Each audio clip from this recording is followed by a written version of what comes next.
नमस्कार, आप देख रहे हैं खबर 100 में हूं आपके साथ राहुल मौर्य। आइए रुख करते हैं इस वक्त की बड़ी खबरों पर, लेकिन उससे पहले एक नजर हेडलाइंस की ओर।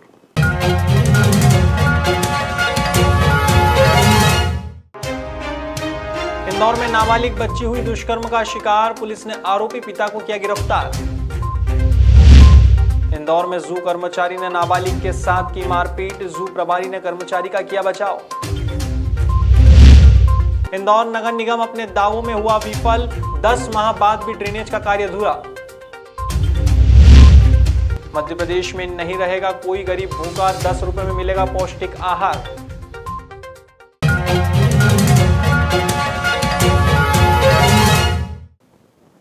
शनिवार को भोपाल में जिला प्रशासन ने अतिक्रमण हटाओ अभियान के तहत SOS बालग्राम नंदी फाउंडेशन के पीछे बनी अवैध इमारत को बम से उड़ाया है।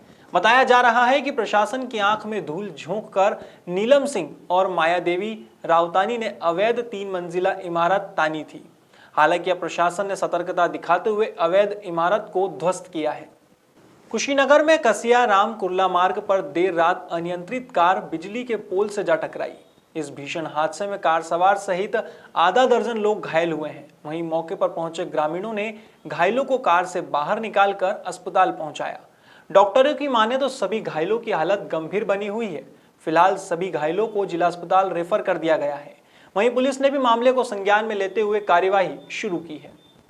इंदौर के अन्नपूर्णा थाना क्षेत्र के वैशाली नगर में देर रात ऋतिक राजानी नामक युवक कुछ बदमाशों से अपनी जान बचाते हुए एक घर में जा घुसा। घर में मौजूद लोगों ने उसे पहले तो चोर समझा और शोर मचाना शुरू कर दिया। तभी युवक का पीछा कर बदमाश भी घर में घुसे और युवक की पिटाई कर दी। इसके बाद तत्काल लोगों ने इसकी सूचना स्थानीय पुलिस को दी। वहीं मौके पर पहुंचती पुलिस उससे पहले ही बदमाश वहां से फरार हो गए। फिलहाल पुलिस ने मामला दर्ज कर आरोपियों की तलाश शुरू की है। ऋतिक राजानी। क्या हुआ था ऋतिक? मैं ना वहाँ पे बैठा हुआ था। वहाँ से हम जैसे निकला, मेरा आटे के लोगों ने पीछा करा और पीछा करने के बाद इन्होंने मेरे को यहाँ कोने पे बैठा, मेरी गाड़ी का पेट्रोल खत्म हो गया।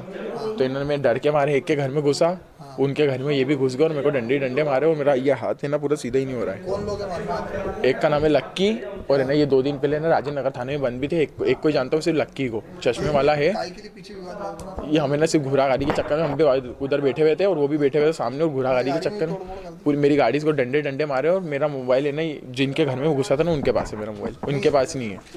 तुमको मारने वाले कितने लोग थे? 8 4 मतलब 5-6 जने थे वो। हम राजेंद्र नगर से निकले, यहाँ कोने पे से मैं भाग के निकला ना पेट्रोल पंप के सामने। वो पेट्रोल पंप कौन सा लगता है वहाँ पे? बस वो पेट्रोल पंप के सामने वाली गली में वहाँ मेरा पेट्रोल खत्म हो गया तो मैं गाड़ी छोड़ के भागा और गाड़ी छोड़ के भागा तो मैं द्वारकापुरी रहता हूँ मैं। सर क्या जानकारी लगी अभी? जानकारी ये लगी है कि हमारे पास पॉइंट आया था कि सरस्वती नगर में कुछ लोगों एक व्यक्ति को यहाँ पर पकड़ा हुआ है। उसके बाद जब यहाँ के रहवासी उसको लेके गए थाने पर, उन्होंने बताया कि ये हमारे घर पे आ गया था, तो इसको कुछ लोगों ने मारा है, हमारे घर से निकाल के कुछ लोगों ने मारा है। उसका इसने मैंने बताया कि हम रायनगर क्षेत्र में एक जगह शराब पी रहे थे, शराब पीते कुछ लोगों से इसका विवाद हुआ। विवाद के दौरान उन लोगों ने इसको गाली गप्ता की, इसका पीछा कर दिया। पीछा करते हुए ये यहाँ तक आया, ये घर में घुस गया। घर वालों ने सोचा कि शायद कोई चोर वगैरह होगा, इसलिए इन्होंने उसको घर से बाहर निकाल दिए। हाँ, पुलिस सूचना दी और उन लोगों ने आकर उसको यहाँ पर मारा है। हाँ, अभी देख रहे हैं घटनास्थल कहाँ का है।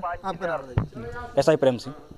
इंदौर के लसूड़िया थाना क्षेत्र के तलावली चांदा में रहने वाली 14 साल की नाबालिग बच्ची के साथ 1 साल से दुष्कर्म करने वाले दरिंदे पिता को पुलिस ने गिरफ्तार किया है।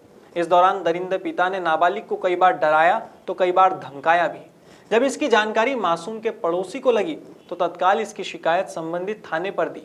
इसके बाद मामले को गंभीरता से देखते हुए पुलिस ने तत्काल पीड़ित नाबालिग के बयान के आधार पर दरिंदे पिता के खिलाफ दुष्कर्म का मामला दर्ज कर आरोपी को गिरफ्तार किया है। हाँ सर, एक पिता द्वारा उसकी ही बेटी के साथ घिनौना कृत्य किया गया।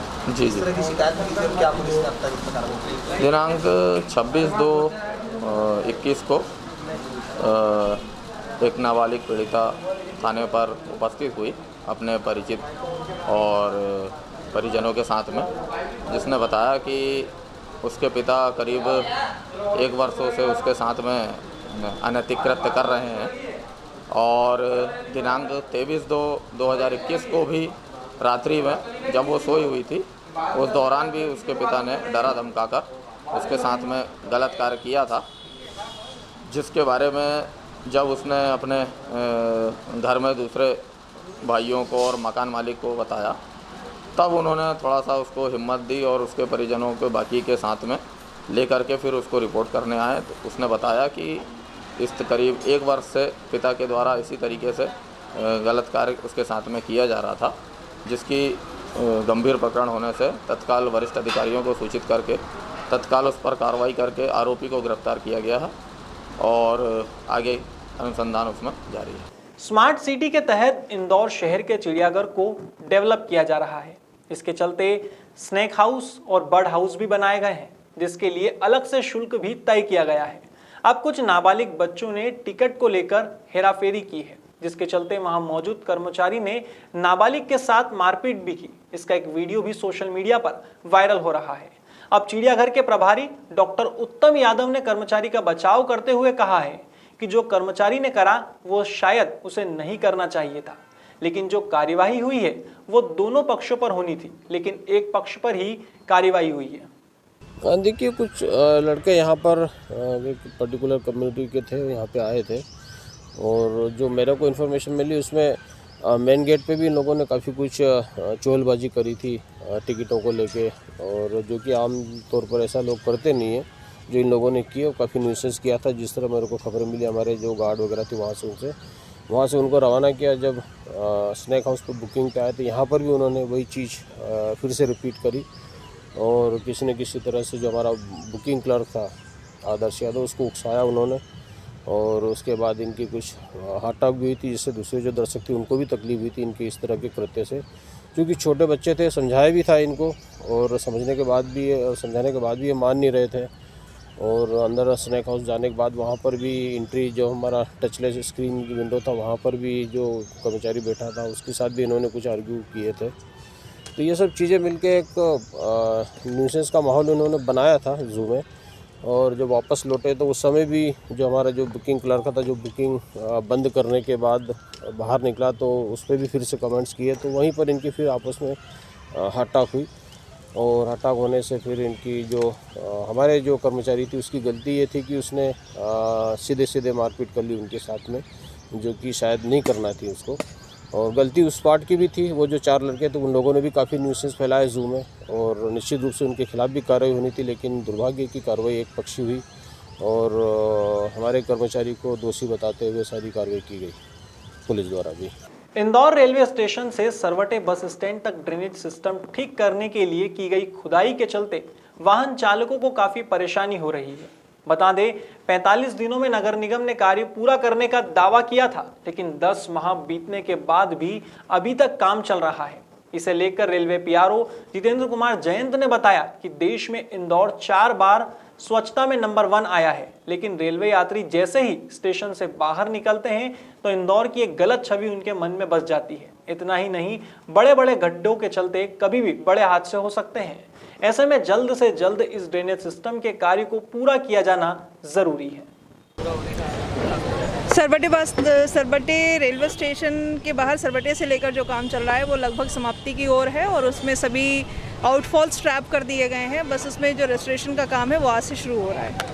मध्य प्रदेश में अब गरीब भूखा नहीं रहेगा, क्योंकि प्रदेश में 100 जगहों पर 10 रुपए में पौष्टिक आहार मिलेगा। इसके लिए मुख्यमंत्री शिवराज सिंह चौहान ने शुक्रवार को दीनदयाल अंत्योदय रसोई योजना के तहत 100 केंद्रों का शुभारंभ किया है।